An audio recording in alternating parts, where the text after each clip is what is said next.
Jadi jangan heran Pak kalau kemudian di Polsek Astana Anyar di Bandung diledakkan oleh Agus Muslim kemarin, korbannya juga polisi yang Islam. Karena bagaimanapun polisi ini adalah togut, anteknya pemerintah, orang kafir, karena dialah yang menegakkan hukum buatan manusia.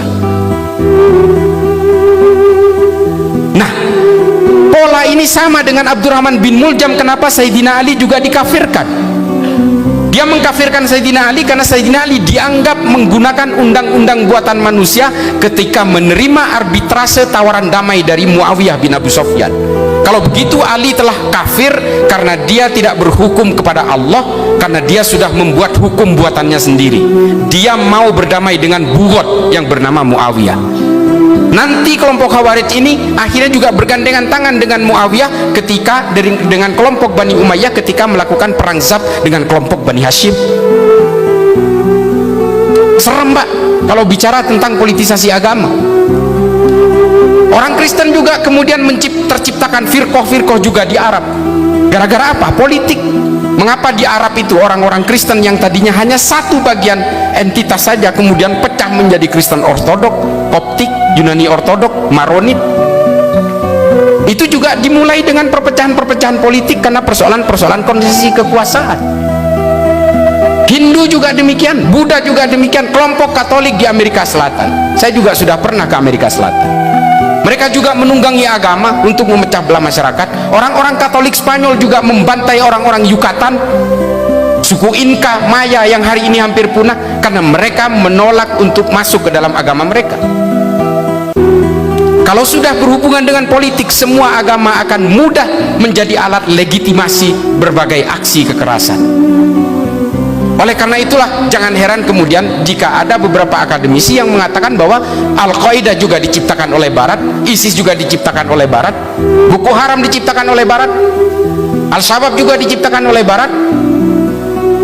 Tapi persoalannya adalah kemudian kita tidak perlu tahu soal fabrikasi dan berbagai konspirasi pembentukan itu, tapi kemudian yang menjadi korban adalah orang-orang di Indonesia yang kemudian terpapar oleh paham ini.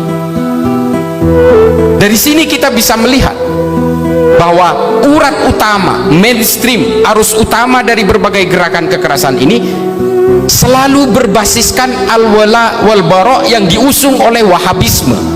Silahkan bantah saya. Bapak Ibu sekalian, saya bukannya anti dengan pemahaman orang lain. Saya juga tidak anti terhadap Kristen meskipun saya Islam. Saya tidak anti dengan Hindu dan Buddha. Saya punya prinsip yang paling baku seperti yang ditulis oleh Jalaluddin Rumi dalam Fihi Ma Fihi, bahwa apapun agamamu, apapun sukumu, semua manusia diciptakan oleh Tuhan yang sama. Kita ini kan karena berbeda kelahiran saja kemudian agama kita menjadi berbeda.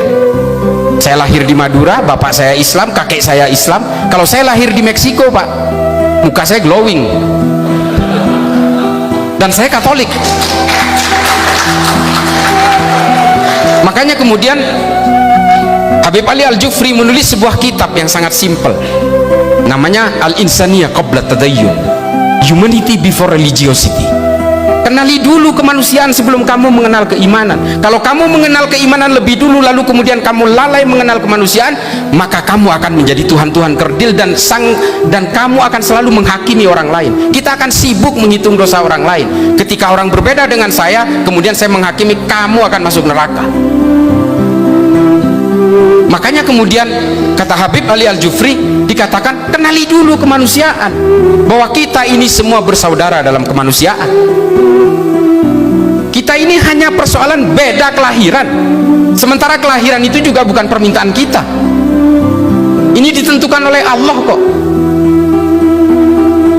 Nah ini kemudian yang diulas tuntas oleh Habib Ali Al-Jufri, bahwa kita jangan pernah gelisah oleh keimanan orang lain dan perbedaan-perbedaan, karena kata Allah di dalam Al-Quran bahwa perbedaan ini sunatullah. Saya buat kalian ini bersuku-suku dan berbangsa-bangsa supaya apa? Lita'arofu, saling mengenal, saling berinteraksi di antara semua perbedaan itu. Jadi kalau ada orang yang anti perbedaan Pak, ini sebenarnya sudah menjadi Tuhan kerdil sudah. Kalau saya lahir di Bali, mungkin saya tidak akan bisa bahasa Indonesia dengan seperti ini. Saya akan menjadi orang Bali dan beragama Hindu. Nah, ini yang kemudian diulas tuntas oleh Habib Ali Al-Jufri. Makanya kemudian dalam beragama kita harus mengenal kemanusiaan. Kalau kemudian ada ajaran-ajaran yang mengatakan kamu tidak boleh bergaul akrab dengan orang Kristen, ini ada Pak, ini ajaran dari salah seorang ustadz yang berbasis Wahabi. Jangan berteman akrab dengan orang Kristen, karena nanti imanmu akan tergerus, kecuali kamu dalam hubungan dagang. Loh, ini menerjemahkan Al-Quran apa das kapital? Ini saya sering protes soal ini. Ini kan perbedaan. Orang-orang non-Islam, ini saya bercerita dalam konteks perspektif Islam. Orang-orang non-Islam itu akan melihat akhlak kita, Pak. Makanya saya katakan di dalam podcast saya, di banyak podcast saya di YouTube, saya katakan DNA-nya Islam ini bukan politik. Orang Islam ini selalu gagal dalam politik.